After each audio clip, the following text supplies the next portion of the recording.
बिस्मिल्लाहिर्रहमानिर्रहीम। तो जी हाँ दोस्तों, गवर्नमेंट ने यहाँ पर डिसाइड किया है कार एमनेस्टी स्कीम दोबारा प्रपोज करने के लिए। अब इस रिगार्ड में आपने काफ़ी ज़्यादा वीडियोस भी देखी होंगी और इवन के टीवी न्यूज़ चैनल पर भी ये न्यूज़ ब्रेक हो चुकी है ऑलरेडी। तो इस वीडियो में देखेंगे क्या वाकई ही कार एमनेस्टी स्कीम पाकिस्तान के अंदर दोबारा गवर्नमेंट लेकर आ रही है। क्या वाकई ये बात सच है कि आप 800 सीसी से लेके लग्जरी कार्स तक अपनी गाड़ियों को रजिस्टर कर पाएंगे। जी हाँ पाकिस्तानियों, टेंशन लेने की कोई बात नहीं है। इस वीडियो के अंदर मुकम्मल डिटेल्स, तमाम मालूमात इस एमनेस्टी स्कीम के मुताबिक जो कुछ भी डेवलपमेंट है, अब तक की लेटेस्ट अपडेट, सब कुछ आपको इस वीडियो के अंदर बताऊंगा। इसलिए आराम से पीछे बैठ के वीडियो को कंप्लीट देखो।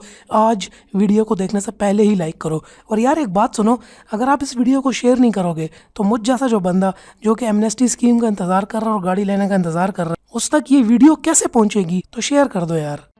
सब्सक्राइब करें टेक.पी के यूट्यूब चैनल को और साथ में इस बेल के आइकन को दबा दीजिए मेरी वीडियो सबसे पहले हासिल करने के लिए। तो जी हाँ भैया, यहाँ पर अब बात कर लेते हैं कार एमनेस्टी स्कीम की।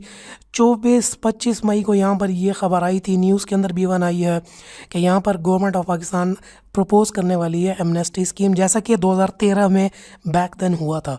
यहाँ पर यह खबर एक्सप्रेस ट्रिब्यून में भी आई, मुख्तलिफ टीवी चैनल्स के ऊपर भी आई। यहाँ पर सारी गेम ऐसी थी कि केपीके की कैबिनेट का एक इजलास था, वहाँ पर इमरान खान साहब ने इस बात को ज़ेर गौर लाया है कि ये एमनेस्टी स्कीम दोबारा से ऑन की जाए पाकिस्तानियों के लिए, जैसा कि पिछली गवर्नमेंट में की गई थी। जो खैबर पख्तूनख्वा के रेवेन्यू मिनिस्टर हैं शकील अहमद, उन्होंने यहाँ पर इस बात की सारी ब्रीफिंग दी है। यहाँ पर इनका ये कहना था कि लाखों ऐसी गाड़ियाँ हैं जो कि मालाकंड डिवीजन के अंदर और इस तरह के और एरियाज़ के अंदर जो कि नॉन कस्टम पेड गाड़ियाँ हैं, और इन गाड़ियों की तादाद लाखों में है, मतलब ये बहुत ज़्यादा है। यहाँ पर अगर बात की जाए तो सिर्फ 5 लाख नॉन कस्टम पेड गाड़ियाँ जो हैं मालाकंड के रोड्स के ऊपर फिरती हैं, सिर्फ और सिर्फ 5 लाख गाड़ियाँ। यहाँ पर प्राइम मिनिस्टर और दूसरे लोगों का यहाँ पर ये सजेशन थी कि इन गाड़ियों को भी टैक्स नेट के अंदर पाकिस्तान के अंदर लेकर आना चाहिए, ताकि इनका रेवेन्यू पाकिस्तान खजाने में आए और इकॉनमी थोड़ी सी बेहतर हो। अगर आपको याद हो तो जो 2013 में स्कीम आई थी, उसके अंदर 34,000 नॉन कस्टम पेड गाड़ियाँ जो है वो रजिस्टर हुई थी और 10 बिलियन रुपीज़ का, 10 अरब रुपए का जो है गवर्नमेंट को वहाँ पर फ़ायदा हुआ था। अब 5 लाख गाड़ियाँ सिर्फ मालाकंड में, इसके अलावा बलूचिस्तान के डिफरेंट ट्राइबल रीजन्स और तमाम मिला के ये इनकी तादाद जो है 10 लाख से भी ऊपर पहुँच जाती है। तो अगर ये रजिस्टर हो जाती हैं तो बहुत ज़्यादा गाड़ियाँ जो है तो एक बहुत बड़ा रेवेन्यू पाकिस्तान के ख़जाने में आ सकता है। यहाँ पर अब तक की जो थोड़ी बहुत रिपोर्ट्स हैं उसके मुताबिक सिर्फ इतना पता चला है कि गाड़ियों पे जो है 800 सीसी से लेके लग्जरी कार्स तक की जो है ये स्कीम ऑन होगी। जो 800 सीसी है उसके ऊपर तकरीबन 10% की कस्टम ड्यूटी पे करके वो गाड़ी आप कंप्लीट रजिस्टर कर सकते हैं। इसलिए 1300 से लेके 1600 तक की जो गाड़ियाँ हैं उनके अंदर 15% ड्यूटी देकर गाड़ी रजिस्टर की जा सकती है, और जो 1600 से ऊपर की गाड़ियाँ हैं उनके ऊपर 25% ड्यूटी देकर रजिस्टर किया जा सकता है। इनके अंदर तमाम गाड़ियाँ हैं जिसके अंदर जैपनीज़ भी आ जाती हैं, एक्सट्रीम लग्जरी तक जाती हैं जिसके अंदर मर्सिडीज, BMW, टोयोटा की बड़ी SUVs, रेंज रोवर्स, इस तरह के बड़े बड़े ब्रांड्स और बहुत महंगी महंगी गाड़ियाँ जो कि आपको इन रीजन्स में देखने को मिलती हैं। लेकिन यहाँ पर आपको ये बताना चलूँ कि इस्लामाबाद हाई कोर्ट ने NCP जो ये स्कीम निकली थी 2013 में, इसको इलीगल डिक्लेयर किया था। इस्लामाबाद हाई कोर्ट का ये भी कहना था कि अगर इन गाड़ियों को रजिस्टर करने के बजाय इनको कैप्चर करके ओपन इनकी नीलामी की जाती, ऑक्शन किया जाता, तो गवर्नमेंट के ख़जाने को ज़्यादा फ़ायदा होता।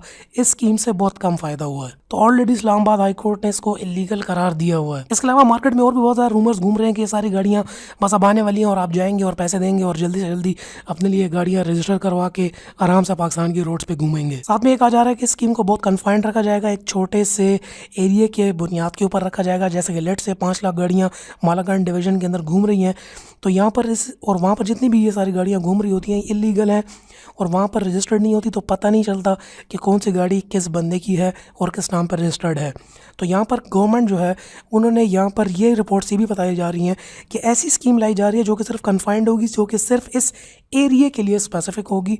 मतलब उसमें होगा ये कि सिर्फ मालाकंड के अंदर वो गाड़ी रजिस्टर्ड होगी और वहाँ की जो है लॉ एंड ऑर्डर और वहाँ की जो है सिक्योरिटी को बढ़ाने के लिए, ताकि पता लगाया जा सके कि कौन सी गाड़ी किस बंदे के नाम पर रजिस्टर्ड है।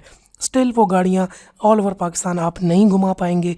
ये स्कीम आई बिलीव सिर्फ ट्राइबल एरियाज़ के लिए और जहाँ पर ये गाड़ियाँ मौजूद हैं वहाँ की सिक्योरिटीज़ के लिए और वहाँ के लोगों के लिए आई बिलीव ज़्यादा है, क्योंकि अब तक की ऐसी कोई खबर गवर्नमेंट लेवल पर नहीं आई कि ये स्कीम पूरे पाकिस्तान के लिए लॉन्च हो रही है और आप किसी भी सिटी से जाके ये गाड़ी ख़रीद के ला के अपने मतलब लाहौर, कराची वगैरह में घुमा सकते हैं। ऐसी अब तक कोई बात हतमी तौर पर सामने नहीं आई। जहाँ तक रूमर्स की बात है वो सारी ऑलरेडी मैं आपको बता चुका हूँ कि रूमर्स ऑलरेडी और वीडियोस और ब्लॉग्स इस तरह के बहुत ज़्यादा घूम रहे हैं कि ये स्कीम आ चुकी है, जबकि अब तक हतमी फैसला नहीं हुआ। तो अगर इकोनॉमी की सिचुएशन को देखा जाए तो लास्ट 2013 में सिर्फ 34,000 गाड़ियों की रजिस्ट्रेशन है, 10 बिलियन का फ़ायदा हुआ है।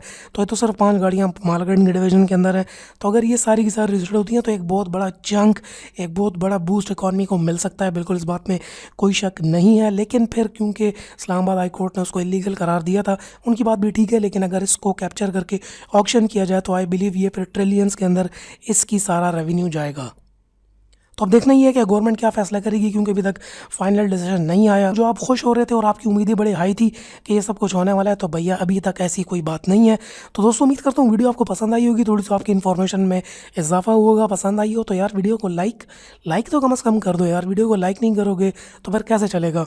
जल्दी से चैनल को सब्सक्राइब करके वीडियो को ज़रूर शेयर कर दें। मिलते हैं आपसे नेक्स्ट वीडियो के अंदर, तब तक के लिए अपना ख्याल रखिएगा। And finally thanks for watching.